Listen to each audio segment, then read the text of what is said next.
warahmatullahi wabarakatuh. Welcome to my channel Umi Fatir and Fauzan. Untuk video kali ini saya bakal sharing tentang mitos di masa kehamilan.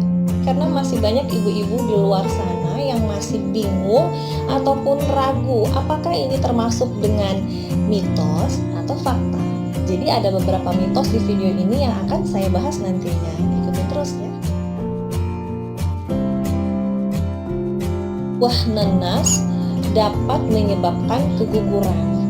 Nah, itu jawabannya adalah mitos. Karena apa? Malahan ibu-ibu hamil itu dengan mengkonsumsi buah itu sangat bagus, ya, apalagi buah nanas. Karena buah nanas itu banyak mengandung serat sehingga bagus untuk pencernaan si ibu. Tapi jika buah nanas dikonsumsi dengan dosis atau porsi yang banyak, nah itu yang memang bisa membahayakan kehamilan si ibu. Karena apa? Memang dalam buah nanas itu ada enzim yang namanya adalah enzim bromelin. Nah, enzim itu bisa memicu kontraksi pada rahim si ibu.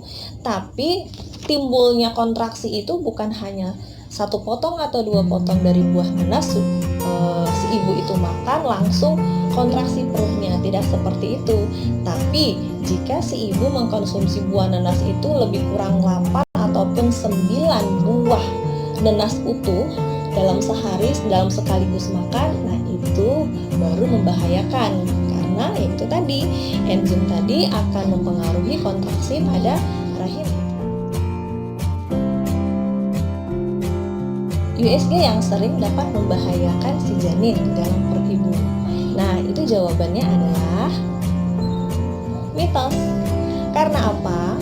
Karena alat USG itu berbeda dengan alat ronsen. Kalau USG itu adalah dia itu menggunakan hantaran suara, gelombang suara, berbeda dengan ronsen. Kalau ronsen itu menggunakan sinar. Jadi kalau misalkan ibu melakukan USG itu tidak masalah dan tidak membahayakan si janin dalam perut ibu.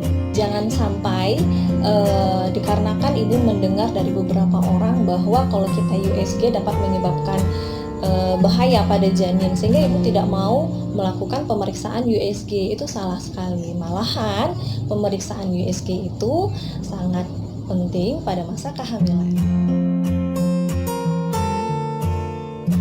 Air es dapat menyebabkan bayi besar. Nah, jawabannya adalah mitos. Karena apa? Karena yang menyebabkan bayi besar itu bukan karena dari esnya, tapi jika ibu minum teh es krim, ada kadar gulanya, susunya, nah itulah yang bisa menyebabkan bayi besar. Tapi kalau misalkan ibu mengkonsumsi air es saja, misalkan es kosong, air putih dikasih batu es yang banyak, itu tidak menyebabkan bayi di dalam kandungan itu nanti lahirnya besar, ya. Karena yang menyebabkan besar bayi itu ya tadi karena kadar gula yang masuk. Dan juga yang menyebabkan bayi besar itu karena memang dari genetik, kemudian karena ada riwayat diabetes dari si ibunya, kemudian postpartum itu hamil yang sudah lama atau lewat bulan. Nah, itulah yang menyebabkan bayi besar. Dilarang berhubungan pada masa kehamilan. Jawabannya adalah mitos. Jadi tidak masalah sih dalam masa kehamilan itu berhubungan, tapi harus ibu perhatikan dulu. Misalkan pada saat berhubungan itu dengan kondisi yang memang kehamilan itu dalam keadaan yang sehat, ibu tidak mengalami flek, tidak ada kontraksi perut, kemudian pada saat bercampur itu diperhatikan juga posisinya. Nah, itu yang paling penting. Ibu hamil tidak boleh duduk di tengah pintu karena nanti bakal menghambat proses persalinan atau bayinya tidak akan keluar. Katanya sih seperti itu. Jawabannya adalah mitos. Karena apa?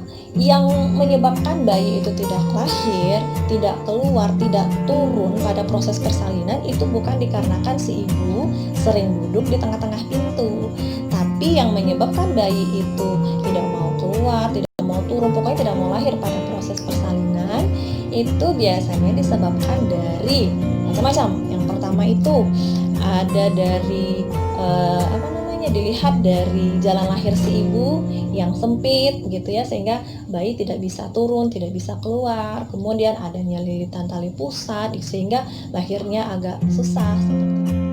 Nah, itu tadi mitos-mitos yang sering ditanyakan beberapa pasien itu kepada tenaga medis, ya, karena dia masih bingung apakah benar atau tidak. Jadi alangkah lebih baiknya kalau untuk kesehatan sebaiknya ditanyakan kepada orang yang paham, ya. Pastinya itu kalau untuk kehamilan tuh pada bidan, pada tenaga medis lainnya. Sekian video dari saya. Jangan lupa like, subscribe, share, kemudian komen di bawah untuk ibu-ibu atau teman-teman di sana yang ingin apa sih yang mau saya bahas lagi tentang seputar kehamilan. Oke, sekian dan terima kasih. Assalamualaikum warahmatullahi wabarakatuh.